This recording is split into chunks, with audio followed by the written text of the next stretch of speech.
Welcome to the Life with a Difference podcast, a platform to amplify the voices of those living with a visible difference, and also to provide relevant information from industry leaders and experts. Do you mind introducing yourself, please? Yeah, sure. So I'm Lisa Bickerstaffe and I am the head of comms at the British Skin Foundation. So I've worked at the BSF for 10 years now, over 10 years now, starting off as the comms officer and kind of working my way up.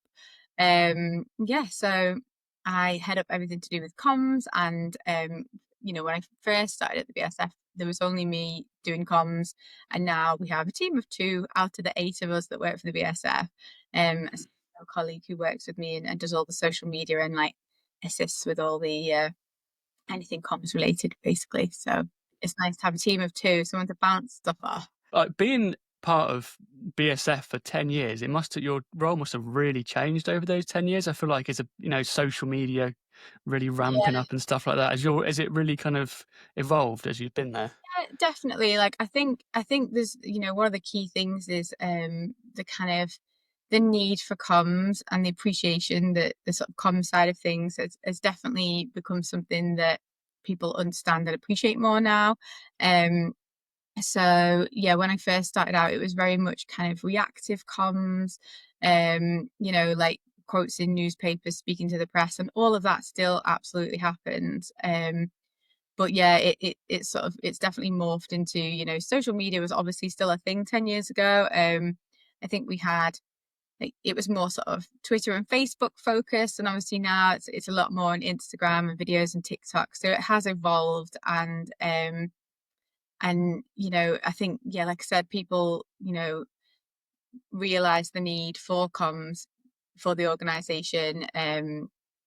We can't just sort of ask people for money but not give them anything back. So I think the BSF as a whole is an amazing organization, and it's just grown organically, and this is what we've grown into. Yeah, I think 10 years ago, and I think of MSN Messenger, but it's not quite that, is it? Well, that's like 20 years now, isn't it? Actually. So yeah, imagine. Do you feel kind of a little bit like I imagine for comms people, it must feel like you're on call a little bit. Like all of a sudden, a trend comes in or a thing comes in, and you've got to kind of jump on it and react. Does it feel like that? Yeah, definitely. Yeah. Like especially, I don't know how much you go on TikTok, but there are so many like skin trends and like things that happen on TikTok. And obviously we're about skin. The BSF's about skin disease and skin conditions and skin cancer, but you can't ignore general skin health. And you can't ignore these trends that come on, especially as some of them might be dangerous to skin health or detrimental to skin health. So we absolutely do keep an eye on the trends, and this is where my colleague Tejal comes in, because she's younger and cooler than me, and so she's like way more on it for the trends and stuff. So yeah. Yeah, definitely. Yes, but I'm the same, especially for TikTok. I don't know if you've heard of Dylan Lombard. He's a campaigner, but he's with Changing Faces, and he's got over 1 million followers because I think Lady Gaga shared one of his videos, Well, and he's very much. I think he's 19 or 20, and so yeah, he's definitely from a different generation for sure. I feel like you do have people that are more Instagram focused and more TikTok, and it definitely seems to be kind of different demographics there. In terms of BSF's general mission, I guess, what would you say that would be? so obviously the core of what we do is skin disease and skin cancer research. That is what the BSF was set up for almost 30 years ago now. And that is the core of what we do. We sort of we we allow pilot projects and seed funding to smaller projects to researchers that allows them to like go off to bigger organizations in the future and use their proof of concept work to get further funding for bigger research projects. So like they might establish the project by coming to us when they're a student, and then they're allowed, that allows them to go to the MRC or welcome someone much bigger to get much more funding. So we're kind of vital in that kind of, that's our kind of niche, our space. So that's kind of our main mission. But obviously, like we were just talking about, things evolve, and we've always wanted to educate about skin health, and that covers skin conditions, but it also it includes like wider skin health. Do you know what I mean? We, um, you know, as we touched on briefly just now, like skin trends and things that could be detrimental to skin health, or just looking after your skin from a young age properly. So that covers, you know, the general kind of like keeping your skin like moisturized, and and things in winter, to like looking after your skin in the sun in the summer, and getting those good habits in at a young age. So we are kind of the go-to for skin health, and um we want to be part of that, educating the public, giving them the good skin health information, whether it's about diseases or just general skin health, as well as obviously our core is to fund the research. Yeah, yeah, definitely. Okay, yeah, it's kind of like sort of like mental health. Like there's people that definitely suffer with their mental health, but everyone should sort of take care of their mental health, even if you're not particularly suffering. And I imagine it must be it must be almost a bit difficult to get people on board to pay attention to and look after their skin when they don't have a condition and they're kind of generally healthy and they're not suffering. So I imagine that's kind of an obstacle. Do you have any other sort of challenges within your role you'd say that you're trying to address? Yeah, I think that the main problem that we have, I say problem, but the main sort of challenge that we come up against is we we're trying to be everything to everyone. Do you know what I mean? So there are a lot of skin conditions. I think you probably know this as someone with a skin condition. There's over 2,000 skin conditions. So that is a lot of skin conditions for one organisation to cover. Obviously, some of them are a lot rarer, some of them are more common. And we like to try and educate people about their skin conditions, the skin conditions that they're interested in, or their own skin condition, or one that perhaps it's a family or friend that's got it. So we're always trying to kind of be everything to everyone, in that sense that we want to try and help everybody, but obviously we're also trying to raise money to fund research. So I think that's the biggest challenge. We are a small team. We're a team of 8, but I think we do manage it reasonably well, if I might say so. I don't know. That's blown my mind that you're a team of 8. I Yeah, can't believe that. I thought you were so much bigger than that. When you look at the work that you do and the projects that you do and how much you help people, I can't believe there's only 8 of you. yeah. I That's mean, amazing. we're a tight knit team, and you know what? I mean, our team, we a lot of people have been there kind of longer than I have, or the same amount of time I. Yeah, the BSF retains the staff really well. We all really like Mhm. working for the organisation. We've got a fantastic CEO. Everybody's kind of heart is in it. So we do sort of achieve well together, I think, as a team. So yeah. I think there's quite a few British charities that are just doing amazing. For example, when you look at Visible Difference with another charity, Changing Faces, Yeah. compared to the alternatives, even in America and Canada, not to put down those charities at all or anything like that, but they're doing such amazing work, and it's a real, there's certain privileges, I guess, of having conditions in the UK, and one of those is having access to the NHS, and I think another one is having access to the charities that are over here. They're Mm. so helpful and ready to help you and provide information. And so I guess just I hope it doesn't embarrass you too much, but just say a massive thank you for the work you're doing, and because it's hugely appreciated. I know that I guess it's probably more kind of pharma companies, but when I work with pharma, they don't get to see the patients very much. They don't get much any kind of interaction appreciation, Yeah. and so I hope you get that basically from the people you're helping. I mean, I thank you, and I think the type of person that wants to work in a charity, you're generally doing it because you want to try and make a bit of a difference in the world somehow. So I think charities do attract the kind of person that wants to go out of the way to help everybody. Do you know what I mean? And do what you can. But yeah, there are some fantastic organizations within the dermatology kind of charity space, and Change Your Faces, amazing charity. We've worked with them in the past on projects, and I think they're a great team over there.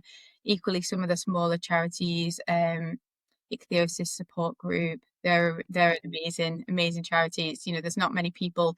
I mean, we're kind of big when you look at someone like that. Do you know what I mean? Right? And yeah, I mean, I could go on and list. There's quite a few. I mean, the Vitiligo Society as well. Like, lots of amazing organizations, and the BSF has actually we're actually doing a bit of a survey at the moment, a patient survey, and we have um, sort of collaborated with some of the other charities in the space to help get the survey out to try and find out the psychological effect of skin conditions on people, because it's the one question that affects all types of skin disease. So it doesn't matter if it's vitiligo, eczema, psoriasis, whoever. We Mhm. work with all the different organizations to get it out there. Still running at the moment. I'm hoping to get like lots of people reply, and then we can kind of shine a light together on the psychological side of skin conditions, and hopefully do a bit of good for every different type of condition. Well, not every, but like a good Yeah, yeah. condition. So Yeah, that is difficult, isn't it, for BSF in that, yeah, skin conditions are so broad and so general. It's the most complex, yeah, biggest organ, and there's yeah, there's a lot to look after. And as you say, there's the big ones that people know, eczema and vitiligo. But there's loads of smaller ones that people are really suffering and need help with. So that's quite a big thing to look after for sure. What are a few things that you wish the public knew? If there was a couple of kind of short messages that you wish kind of everyone knew, what would they be? I think the top one is just how important your skin is. Like you just touched on it then. The skin is the biggest organ in the body, and you know, I think it's important to look after it from an early age, to get those good habits from an early age, especially when especially concerning looking after your skin in the sun. So UV rays. So I would say that the Australians have it right. They have kind of like the sunscreen message down with kids from when they're young. Like the Aussies, they know that you never go outside without your sunscreen on, and it's kind of like brushing their teeth for them. Like you wouldn't dream of going out without brushing your teeth, would you? So like that's how they kind of have it with sunscreen. So I think it's the importance of getting those good habits in young, to keep you in good stead for the future. And if you haven't always looked after your skin from being young, it's not too late to start now. You know what I mean? You can't just be like, oh well, it doesn't matter, I should have done this. And you can make changes, and whilst you might not be able to reverse what you've already done, you can definitely I guess improve your situation for the future. What would have been. So yeah, and then the other I guess the other key thing I would say would be that when you're talking about skin and skin cancer and sun safety, I think a lot of people have this attitude of, oh, we could just cut skin cancer out. Like that's a big attitude that you see coming up again and again. People don't really take skin cancer as seriously as other cancers that you would. So and yeah, you can cut skin cancer out. And I'm not a doctor, I'm not a dermatologist. But I've worked at the BSF for a long time, enough to know that yeah, you can cut skin cancer out, but it depends on the type of skin cancer. It depends how long before you've spotted the skin cancer, and whether it's spread. And it's definitely an attitude that frightens me. Oh, we'll just cut them all out, it'll be fine. And it Yeah, yeah. gives me all the anxiety when I hear people say things like that. So yeah. That's skin conditions in general, isn't it? They're just not taken as seriously for whatever reason. It's strange. It's Mm. strange because it is the largest organ in your body, and it's also the first thing people see, Mm. skin, isn't it? So I think, yeah, I had one more thing that I was going to add there. Mhm. I think we've touched on it again, is the psychological side of skin conditions is definitely something that I wish more people knew about, because it's very much just almost seen as a beauty thing. In by some people, like I think it's kind of like it's changed. It's definitely changing. There's definitely a shift now. But I think almost like you hear stories where people go to the doctor for their acne, and the doctor's just like, you'll grow out of it, it's just a bit of acne, it's just spots, just teenage. And the psychological impact that it might be having on that person to have acne is kind of not seen as serious as it should be. And like I said, the attitudes are changing, and people are definitely starting to understand more. But I think people don't perhaps realize, if you've got a chronic skin condition, just how much it can impact your work, your education, relationships, all Mhm. that thing. Yeah, yeah, it's such an important message. I just was just speaking to Amy, who's a skin influencer, Right. and she mentioned multiple times that she felt suicidal. And that's the reality. When you have something that makes you feel in chronic, debilitating pain all day, every day, when it comes to eczema and isolates you, and you struggle with your social relationships and your dating life and everything. As you say, the mental health effects are catastrophic, and so to dismiss it down to the physical symptoms, which are really still really significant, is very frustrating. I was also talking to a dermatologist, Professor Brown, and she was saying even when she applies for grants for research, she has to really stress and push past the dismissive nature of skin conditions, which is really, really frustrating. But as you say, hopefully things are starting to change a little bit. I think certainly the tide has changed in the last 10 years since I've worked for the BSF. Like I've seen that there's more work to be done, but it's definitely changing, for sure. Yeah. Yeah. Just going back to the sun cream thing, I'm proud to say I'm a factor 50 plus person. Excellent. 24/7. My skin hurts enough without being burnt. Just a little Yeah. question that like jumps to my mind, and no worries if you don't know this. I see a lot online about the difference between chemical sun creams and mineral sun creams, and some people saying that chemicals kind of more bad for you, and are saying that yeah, there's a lot more benefits to minerals. But I know that minerals can kind of leave a bit of a cast on you. Do you have any opinion when it comes to that in terms of which one's better for you? Yeah, I think the key thing that we would say from the British Skin Foundation is the best sunscreen is one that you are prepared to wear, one that you will wear. So there's no point buying one if you're not going to wear it. For example, if you picked a mineral sunscreen but you didn't want to wear it because it left a white cast on your skin, then that's not the best sunscreen for you, is it?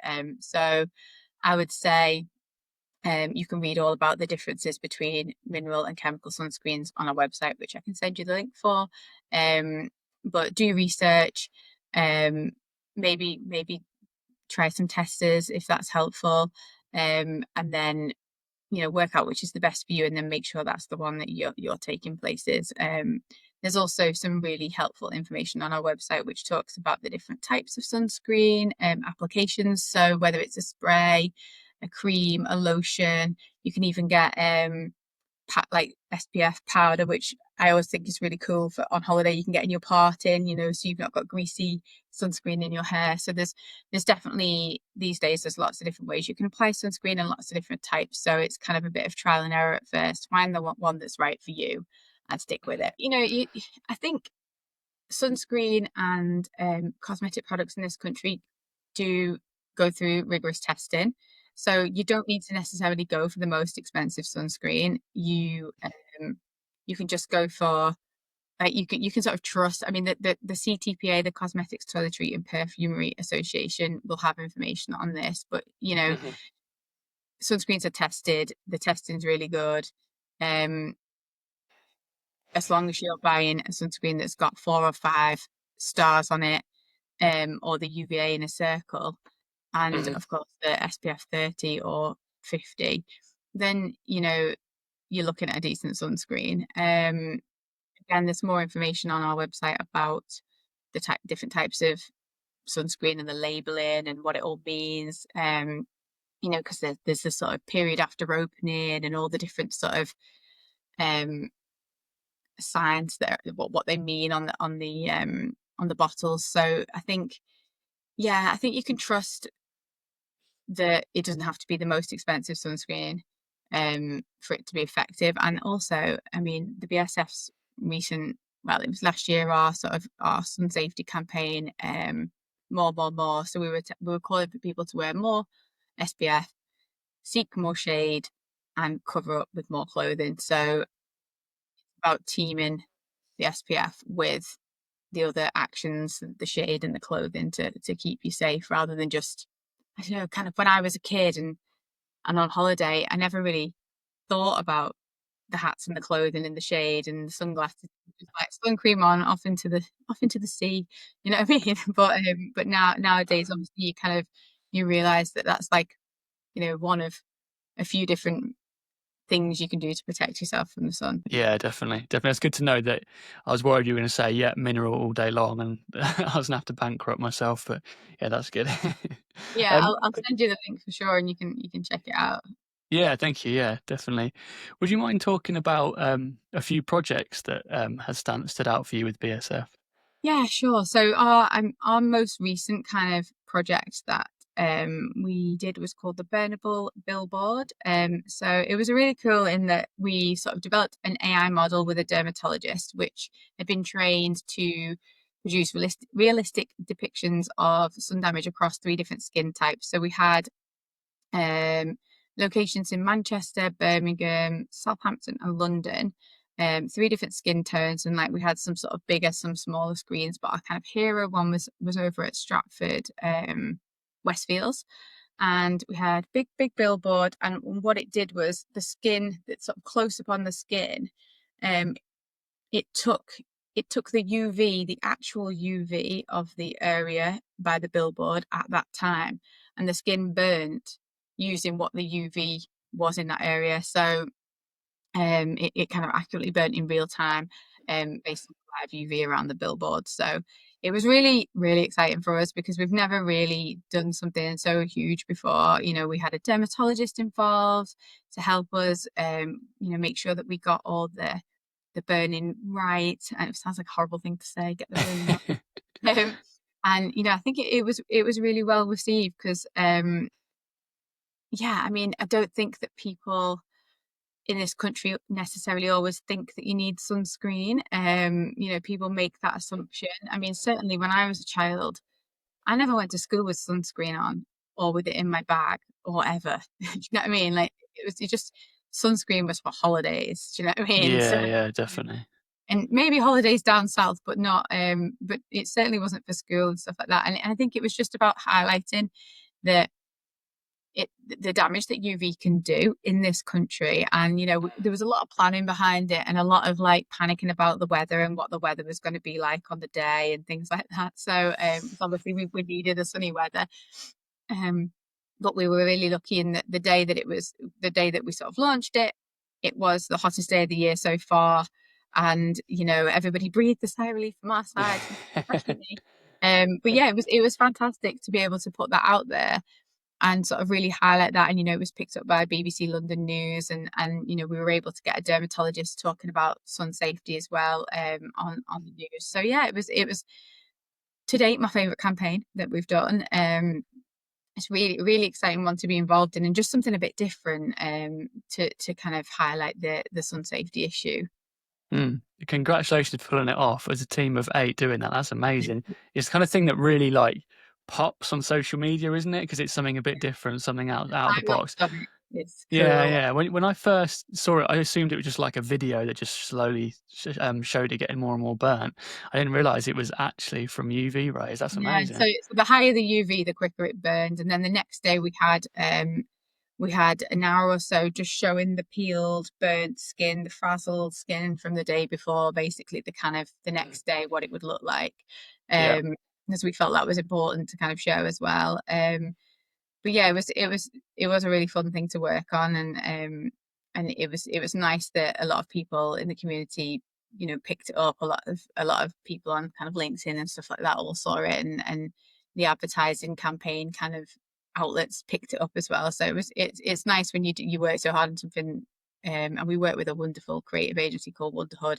It's nice to see the work that the appreciation for the work that you've done, I guess. Yeah, yeah, definitely. Do you have any, if you're allowed to say, do you have any further plans with that particular campaign to maybe do it again in different locations or? Um, I definitely think there's scope to sort of reboot it in the future. At the moment, there's no sort of pin down plans, but it's a kind of a watch this space because it's certainly something that got people talking. So we'd like keep the conversation going for sure. Yeah, awesome. Yeah, that was really cool. That was such a great idea. Going back to you were talking about kind of the mental effects of skin conditions and something which is often underplayed even by healthcare, unfortunately. Um, what kind of ties into that, I suppose, is the experiences and instances of discrimination and stigmatization that some people have experienced. Mhm. Too many people have experienced, frankly, that unfortunately, if you look different, um, people will use that against you, and then that can go as far. I know there are people who, but that's gone as far as people being denied job roles and, Yeah. equality 101. So do you have any examples or anything you'd like to share of people being sort of discriminated against for a skin condition? I think anecdotally, doing the job I do, you hear stories. I mean, nowadays people don't phone up as much, but back in the day, people did used to phone up, and you'd hear awful stories over the phone. I mean, there was, quite one of the sort of common things that you'd hear is people with psoriasis being told they can't go in a swimming pool, or like people being kind of like at them in the swimming pool, and obviously psoriasis isn't catching, and it's not dirty, it's not something that people should be afraid of in like that kind of swimming pool setting. And and the other one that kind of comes up a lot is that if you've got acne, you must be eating unhealthily, you must be not washing your face properly. um it's because you eat too much sugar, too much greasy food, all that kind of thing. And it's just not the case. And I think diet does impact acne, but not in the way that people, like cruel people on the internet and like trolls and stuff, make out. And I think it all comes down to a lack of understanding from people, and being frightened of what's different. I mean, you mentioned um the charity Changing Faces. They've done a lot to kind of tackle this kind of attitude of looking different. And they've done a lot of good work in that area. But I think people are sometimes just frightened of the unknown, worried that it could, they could catch it and it could affect them. Mm, Um, but I think, the most important thing is that education is key, and that, I don't think children are born, they don't come into this world discriminating against people for any reason. It's kind of learned behavior off adults or older family members, or things that they see in like in culture and in the media. So I think it's about getting children young and educating them young, and having them understand that, yeah, people are different, but it doesn't matter. mm, I've got a little girl, and I definitely try and instill that to her as best I can. And she's kids kids they can sometimes ask questions that can sound a little bit brutal, but as long as you're prepared to answer it and explain in a way that they can understand what the situation is. Like, mummy, why is that man's skin red? Oh, well, he's got a skin condition. You know what I mean? That you can sort of explain it that way mm. um to them. And I think you just have to sort of put on a brave face, try not to get embarrassed if they've shamed you in a situation, a public Yeah, situation, and try and handle it yeah. as just say, sometimes people look different. Mm. um my kiddo did it to me in a queue. Mummy, why has that man got no hair? And I was like, oh no. But you've got to kind of get over the shame, haven't you? And just say, well, Yeah. not everybody, and you've got to explain it to them in a way that that's age appropriate, and just say, it's not very nice to point these things out to people, but everybody looks different. And you know, yeah, I think get them young, explain to them that people are different, and have it not be a big deal. Yeah, yeah. Yeah, trying to teach a kid to be tactful, especially a young kid, is very Yeah, difficult, isn't it? I think, yeah, step one is teach them to be kind, and then a little bit further down the road, it's to, yeah, how you ask the question, I suppose. Yeah, it's funny you yeah. saying about people, um, with skin conditions just being sort of accused of being unhygienic, I suppose. I spoke to a girl called Lexi, I think it's Jenkinson, and she's got severe acne.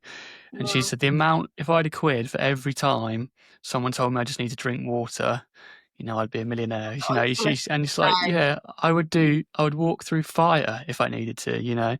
And so you really think that it's as simple as that. And Yeah. that can be quite difficult, the kind of unsolicited It's advice. That seems tricky, to isn't be it? Because quite common. people think that they are helping, um, But when you've had a skin condition since you were like a child and you're like in your 30s and you're like, seriously? Like, Yeah, yeah. yes, yes, I've tried washing my face. Yes, I've, do you know what I mean? Yes, I've Yeah, tried yeah, yeah. green tea or whatever the Hmm. thing may be. And I think particularly with older generations, like anecdotally again, I've found that they kind of have their like ways and methods that have kind of been handed down by their parents, and they kind of it's almost like the older generations perhaps are less willing to understand and learn. I mean, I give you an example. There's members of my family that still insist on getting a base tan before they go on holiday abroad to protect their skin. And I'm not kidding you, and you're just like, um, this is really stressful. And you try and explain it to them, but then when people are older, there's just no listening to them. And that's why I think it comes down to getting people when they're young, whatever, whether it's sun safety or um, just general sort of acceptance and general behaviors that I think you need to get kids when they're young. Make Yeah. the good habits, the good behaviors, the good attitudes now. You mentioned about standout projects, and this wasn't a BSF project, but I could tell you a little bit about another project that we worked on this year that I thought was really cool. Yeah, Um, please. Yeah, go for it. so we worked with the University of the West of England and Hmm. NHS England on a project called Reframe, which was about diverse images in healthcare. So it was basically an image library for more inclusive images across all skin types. Because there's traditionally there's not as many um, like medical images on black and brown skin as there is white skin, which is a travesty. It's not great at all. And so we worked with basically University of West of England and NHS England came to us and said, we're working on this project. And we sort of got involved to help confirm the skin conditions and all the photos that were going in this library. So they kind of it was based in Bristol, and they got sort of local community groups to encourage people to come and have their photos taken of their skin conditions or all conditions. It wasn't just skin specific. It was like, but obviously a lot of it was skin conditions. And then some of our dermatologists got involved to say yes, vitiligo, yes, psoriasis, yes, keloids, whatever, and confirmed the condition. So it wasn't a BSF project, but we played a part in helping with the skin condition side of it. But and it launched a few months ago, and it's this image library is online now, and I just thought it was a really cool example of a project that's doing a bit of good and sort of making healthcare more inclusive. So yeah, Yeah. add Yeah, that one in. definitely. That's I was going to ask you about that actually in terms of um, whether you see a difference in healthcare treatment overall for people with different skin conditions. I know there's a bit of an issue within. I've noticed a bit of an issue within AD in that on darker skin tones, it doesn't sort of look as bad, so to speak. So a red rash on my skin kind of really pops, and it's very clear to the healthcare provider there's an issue there. Yeah. Whereas I feel like darker skin tones kind of tone it down a little bit, and then it might be. And I've heard people say that it's even harder to get sort of taken seriously and get the treatment they need. Have you noticed some issues there? I mean, obviously we're not patient facing, but we definitely hear these kind of stories from people. And one of the projects that we it's an ongoing thing that we review, but we've got obviously our A to Z of skin on our website, which is we've got 40 odd conditions that we put on there. And like I said, there's over 2,000 skin diseases, and so we've not got them all on there, but we've got information. And I mean, what I wanted to do was make sure there were photos up there, because if you think you've got a skin condition, the first thing you're doing is Googling it, isn't it? And you're looking for a photo. But you Yeah. also want to see what it looks like on your skin tone. So as much as possible, um, we have we've got images on different skin types for each condition. So it's not perfect. It's always a work in progress. We're always improving and Hmm.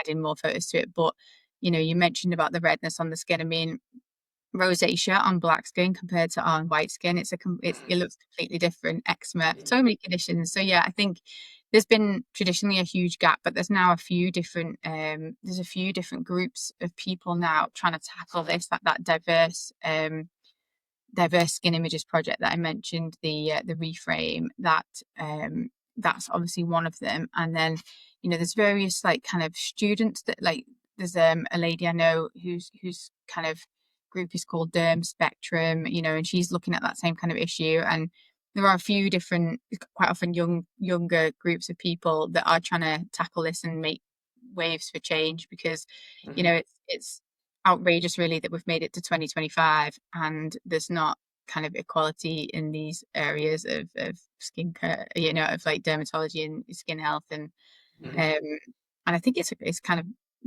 wider spread than skin health, and it's kind of across you know medicine overall. But there's definitely a movement now, and the BSF absolutely wants to support that where we can and do our bit to kind of help make a change. Yeah, yeah, definitely. And I would say to anyone in that position, um, I always say that you have to advocate really firmly for skin conditions. Unfortunately, sometimes you get wonderful GPs and dermatologists, but sometimes there is that sort of lackluster attitude, and so you have to Yeah. really sort of stamp your feet and go in to that appointment primed and ready to go and demand what you need. And so unfortunately it shouldn't be the case, but as I say, if your condition doesn't look um as much of an emergency, then unfortunately you're going to have to advocate that a little bit firmer, but don't allow yourself to be pushed around, I guess. If a BS if a patient wanted to help out British Skin Foundation for one of these projects like you've mentioned, how would they go about that? Well, I think, in terms of sort of supporting the BSF, I think obviously you can make donations, you could do a fundraiser, you could do a challenge. They're the kind of traditional ways in which you can support a charity. But I think another key way, if you can't go down that route, if you can't do a challenge, you can't make donations, that's completely understand. We understand that not everybody can, but a really good way to support us is to engage with us on social media, is to kind of interact with our content, um, you know, write in the comments, and it helps us really to see what people are interested in, what we could do more of, what we could do better, the kind of information that people want, that they find helpful. So by interacting, we find that out, and obviously we're able to do more of it or less of it, or kind of have a look at, review what information we're putting out there and making sure that what we're Mhm, giving to people is helpful. mhm. Yeah, something I've realised that I need to do more is that I've had my head down with the podcast and stuff, working away and doing stuff that I'm not supporting other advocates enough. And so I'm trying to spend time every day now, like supporting other people's work as well. If someone was suffering with a excuse me, if someone was suffering with a skin condition and they were needing some help and some assistance, what kind of services can BSF offer? So, because we're obviously we're a research charity, so we're not a patient support group as such, like some of the other charities, like in the skin space, are actually set up to be patient support groups. We're a research charity. However, we do try our best to support people where we can. So, a few examples, like I've obviously mentioned already, that we have our A to Z of skin on our website. So, um, our skin information pages. So you can go up there and you can have a look at your condition, or a condition for what maybe you're looking at for a friend or family or whatever. And we do have information, and the information is come from the British Association of Dermatologists. We live in the home of British Dermatology. Our office is in the BAD's building, so we have close Okay. ties with those guys. So all of our information is on our patient information leaflets have come from them. So it's sort of trusted. It's dermatologists have written this.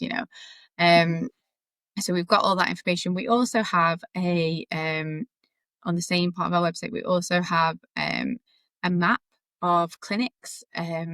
So quite often people don't understand what the BSF do, and they ring us and they think we're like a patient support group, and they kind of get in touch. And this happened a lot in COVID as well, looking for a dermatologist. And we're not patient facing. We can't get you in with an NHS dermatologist. We can't get you in with a private dermatologist.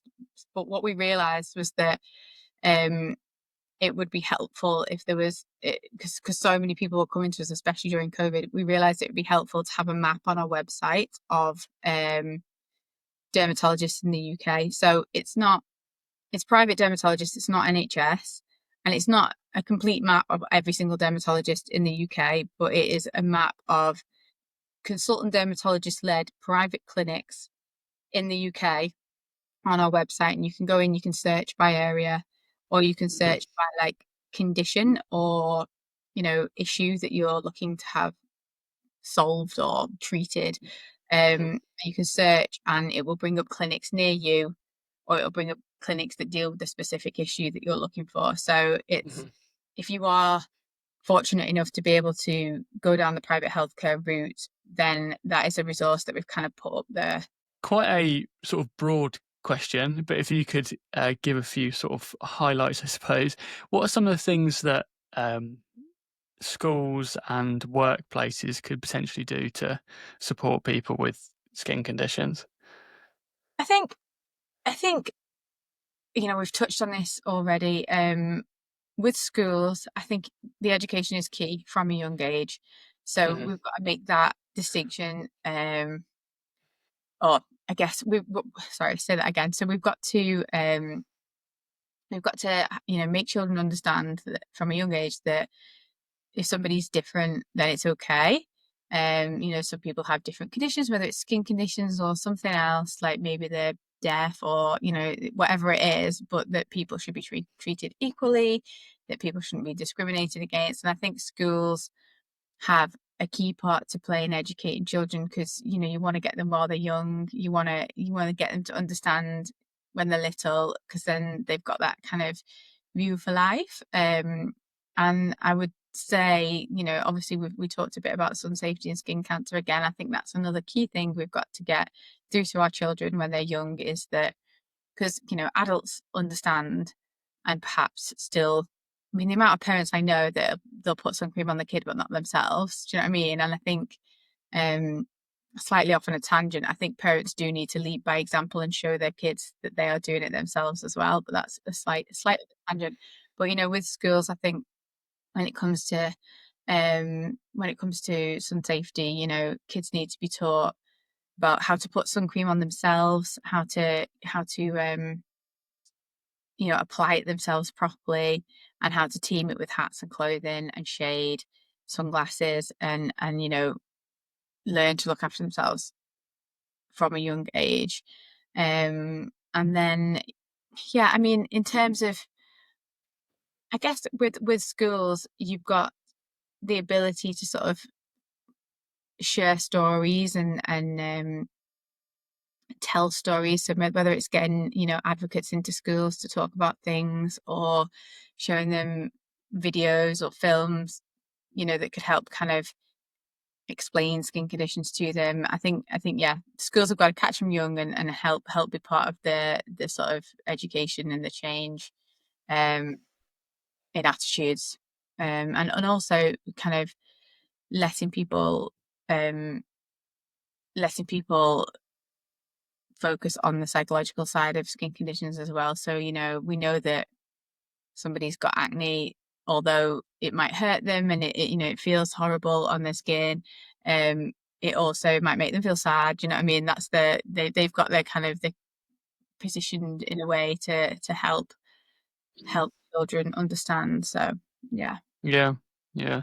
Yeah, Yeah. I think a good thing would be to get some influencers into schools for a talk. But kids Mhm. love influencers, don't they? Yeah. If they're in TikTok on TikTok, they'll probably listen to them. And I think there's so many out there doing such good work, and really significant followings, and I think they might respond quite well to them. So that would definitely be good. You mentioned earlier about supporting BSF, and so that was in terms of liking things on Instagram and getting involved with projects and fundraising. Do you have any kind of events coming up anytime soon that people could potentially get involved in? So we don't sort of put on our own events as such. What tends to happen when people kind of fundraise for us is they do their own events. However, Mhm. next year, 2026 is the British Skin Foundation's 30th year. So it's our 30th anniversary. So it's definitely a watch this space situation. We have some exciting projects. We have some exciting projects in the pipeline. So I can't say too much just yet, but if you keep up to date with our website and social media platforms, you'll hear all about it. And we're definitely looking to involve the public and show them a bit more about our work and who we are next year. So yeah, definitely watch this space in 2026. Okay, perfect. Yeah. Thank you so much for your time, Lisa. I really, really appreciate it. When I started my advocacy sort of journey, and I at the time didn't even realize this was a thing. I did that first project and then it kind of Yeah, naturally branched off to a bit of work with the British Skin Foundation and, yeah, between you and Kelly. And it's been really, I've really, really enjoyed working with you, and I've really enjoyed kind of where it's then compounded off to as well. It's lovely how much the organisations and the charities are kind of listening to patients and trying to bring us in and let us help, because so many of us are keen to help. So I think we kind of touched on this earlier, that if you are somebody that's suffering with the condition, you have a specific expertise and that you have lived experience of often yeah, decades of living with the yeah. condition, and that lived experience is really valuable. So just reach out and introduce yourself. You're not saying that you're going to be snapped up and become an ambassador straight away and given loads of projects, but just to introduce yourself and say that you're available if you can be of assistance is often quite well received. But yeah, thank you so much for your time today, Lisa. I really, really appreciate it, and thank you so much for the work you're doing. Oh, thank you, Andy. It's been great chatting to you too. And I think you're right. It's about building a community, and people with any type of skin condition, we want them to be in our community, like interacting with us. We'll give them information when we can. We can update on our research where we can as well. And I guess it's just key to remember that we're all united by skin,